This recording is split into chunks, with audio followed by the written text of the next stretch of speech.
Alors, aujourd'hui, on parle Rocket et plus spécifiquement de Sean Farrell et Ryan, Ryan Backer.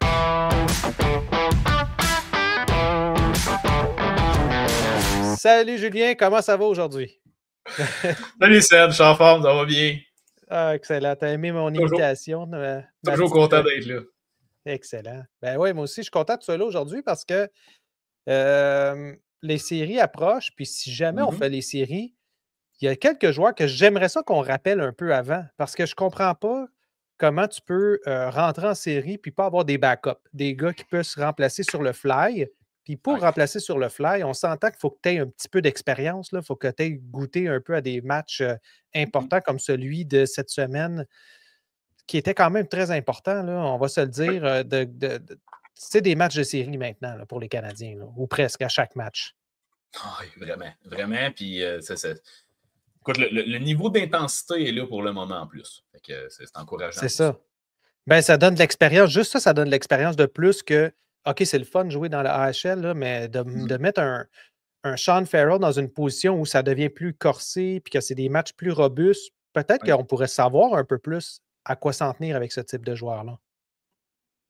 Oui, définitivement. Puis, tu sais, Farrell, ce qui est excitant de lui, là, puis bon, c'est un peu une des raisons là, pourquoi on prend le temps de vous en parler aujourd'hui, c'est que c'est spécifiquement là, à partir du début du mois de février. OK? Donc, puis là, ça donne bien parce que c'est une des parties où il a fait 3 points dans la game. Là. Fait que mais à partir de ce moment-là, OK, on parle de 18 matchs joués avec le Rocket de Laval. Et en 18 matchs joués, il a un total de 11 buts, 14 passes, 25 points, qui est à 3 points total de son nombre de points de l'an passé. Wow! En 18 matchs. C'est comme s'il y avait éclos de tout d'un coup. Là. Parce que, rappelle-toi, au début de la saison, on avait 0 puis une barre Sean Farrell dans notre projecteur. Là, on ne voulait même pas entendre parler de Sean Farrell. C'était comme méchant. Puis là, tu sais, encore là, c'est particulier parce que, bon, là, on parle d'un total de 34 points cette saison pour le moment. Donc, 55 matchs joués au total. Donc, si vous faites le calcul, là, il y a à peu près 32 games dans lesquels il a fait à peu près seulement que 12 points, même pas 9 points. Fait que, écoutez, là, c'est drastique là, le changement de pace que ce jeune homme-là a eu.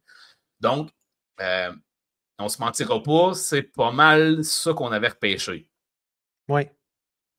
Qu'on voyait dans la NCAA. Exact. Qu'on avait beaucoup d'espoir en Sean Farrell.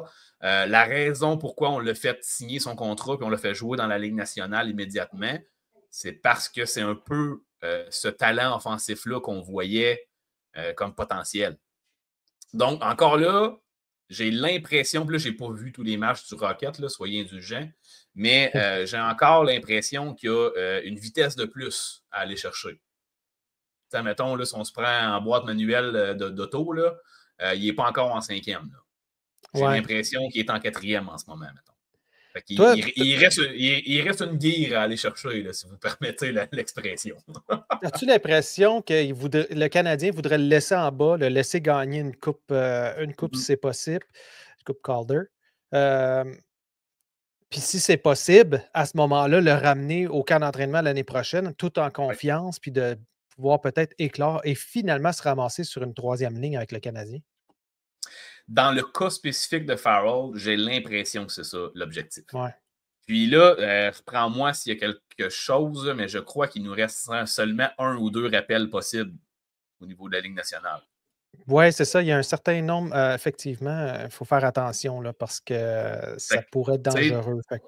Je crois que dans la situation du Canadien, si jamais on fait les séries éliminatoires, ça va peut-être être plus intéressant d'avoir la porte ouverte pour Rainbacker que pour Farrell. Donc, c'est la raison pour laquelle je ne crois pas que Farrell va monter immédiatement cette saison. Là, on a monté One-Beck, on a fait Roy. On a déjà des attaquants qui sont techniquement un peu plus matures puis un peu plus qui ont déjà plus d'expérience de Ligue nationale que Farrell, en fait. Là. Puis, c'est ça. Moi, c'est l'impression que ça me donne pour le moment. Puis, Rainbacker est quand même, lui aussi, impressionnant pour le peu de matchs qu'il a joué au niveau de la Ligue américaine. Donc, ça peut devenir une belle opportunité là, si au final on fait les séries éliminatoires là, au niveau du Canadien. Oui, puis je pense que c'est là le gros là, truc intéressant parce que si on élimine Sean Farrell, il est excellent. Moi, je commence à penser qu'il y a un potentiel de troisième ligne avec le Canadien, surtout que c'est un gars qui est capable de jouer au centre, qui est capable de jouer à l'aile. Fait que quand tu mets Newhook à la troisième, Kirby Dax à la troisième, puis Sean Farrell à la troisième, c'est trois gars qui peuvent jouer à l'aile et au centre. Fait que c'est trois gars que peu importe la situation, tu peux les mettre. Un Kirby Dax qui est droitier, donc qui prend les mises en jeu quand que c'est à gauche. En tout cas, sur son côté fort. Exact, sur son côté fort. Par contre, là, si on va chercher un joueur cette année qui pourrait bénéficier de jouer en série si on se rend en série, c'est un Reinbacker.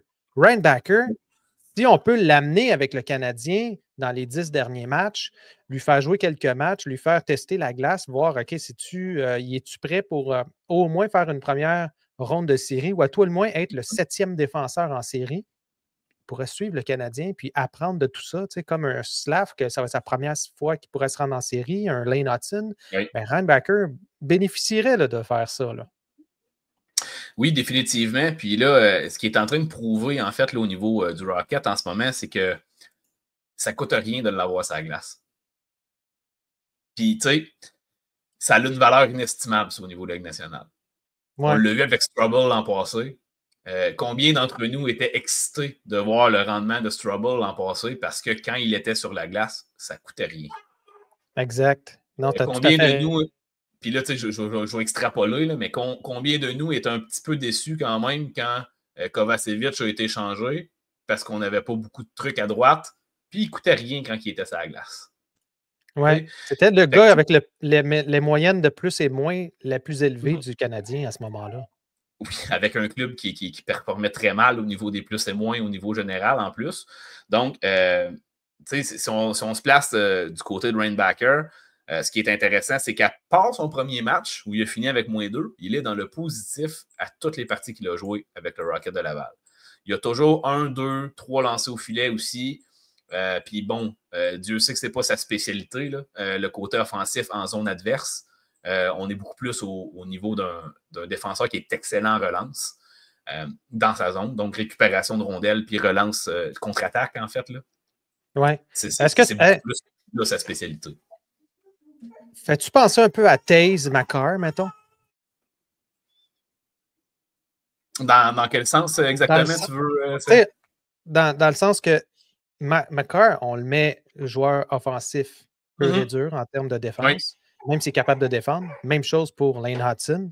Puis Taze complète ce Makar. Est-ce qu'on voit la même chose se dessiner là, sous nos yeux? Là? Je pense que c'est un peu tout ce qu'on espère là, au niveau de créer une paire entre guillemets parfaite. Donc oui, je pense, mais j'ai quand même l'impression que Reinbacker est supérieur à Devontae. OK, ben c'est une très bonne nouvelle parce que honnêtement, moi, ce que je vois souvent faire Lane Hudson dans la Ligue nationale, c'est de vouloir prendre les devants puis d'aller plus en zone offensive. Par contre, tu le vois qu'il se retient de temps en temps selon c'est qui qu'il y a à sa droite. À côté de lui, oui. Exactement. Fait qu'imagine, tu as un Reinbacker qui est plus en relance et ça permet à Lane Hudson de s'avancer beaucoup plus en zone offensive ou même dans la zone neutre pour ouvrir des passes soit à l'ailier ou soit même à Lane Hudson qui est capable de rentrer dans une zone sans problème. Là. Fait que ça ferait vraiment comme un one-two punch en ayant Reinbacker qui vient protéger les arrières plus facilement. Là. Oui, des 100% Seb. Puis, tu sais, oui, là, si justement, bon, c'est sûr que là, au niveau de l'équipe adverse, on va essayer de rentrer du côté à Lane Hudson plus souvent, si c'est une situation comme ça qui se présente. C'est sûr. Heureusement, Lane Hudson nous a prouvé qu'il est quand même capable de jouer défensivement, puis il nous a déjà prouvé qu'il tient sa part. Il y a Malkin, beaucoup de gens qui Ketchuk, des gros bonhommes. C'est ça. Mais il y en a qui reprochent ça, de peut-être pas être aussi solide qu'on pense défensivement. Mais bon, moi, de ce que je vois de lui, il prend les bonnes décisions, il est excellent avec son bâton, son positionnement est pas mal toujours à la coche aussi. Dans le sens où écoute, là, l'avez-vous. Moi, je ne l'ai pas vu se faire frapper solidement depuis le début de l'année. Ben, je pense que je l'ai vu une fois, mais il s'est relevé. Oui, c'est ça. Mais c'était une mise en échec straight, normal. Oui, Là, normal. Oui, exact. Ce que je veux dire, c'est qu'il ne se place jamais en situation critique comme Kirby Dack le fait, en tout cas, comme plein d'autres joueurs qui sont tout le temps blessés, qu'on connaît, ont tendance à faire, dans le fond. Oui. Donc, ça va être un homme qui va aller chercher des 80 matchs par année. J'ai aucun doute là-dessus. Sauf que, est-ce que ça va être le cas de Rainbacker? Là, c'est là qu'on a des doutes, par contre, malheureusement. Oui, exact.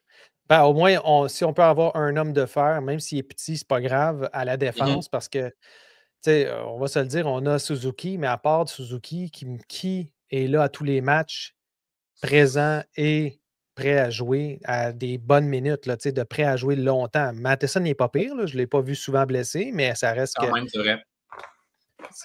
il en faut des gars comme ça qui peuvent manger des minutes et être là pendant longtemps. Fait Ouais, vraiment. que, toi, dans le fond, tu penses-tu que Reinbacker va finir ou c'est mettons, des illusions qu'on se fait en ce moment, là, puis qu'on aimerait ça, mais aucune chance que ça arrive? Honnêtement, je crois que ça va vraiment dépendre de notre cheminement au cours des prochaines semaines. Si vraiment on est à des matchs très compétitifs, puis il y a une petite blessure à la défense qui arrive, parce que là, on s'entend, le Goulet devrait revenir au jeu quand même bientôt. On sait qu'il patine. Donc, on espère un retour le plus rapide possible pour Goulet. Je déteste pas la paire avec Strubble présentement pour les Knudsen aussi. Tu sais, d'un côté plus, justement, le défensif reste à l'arrière pour Strubble. Donc, ça fonctionne quand même bien, même si on parle de deux gauchers là, qui jouent ensemble présentement.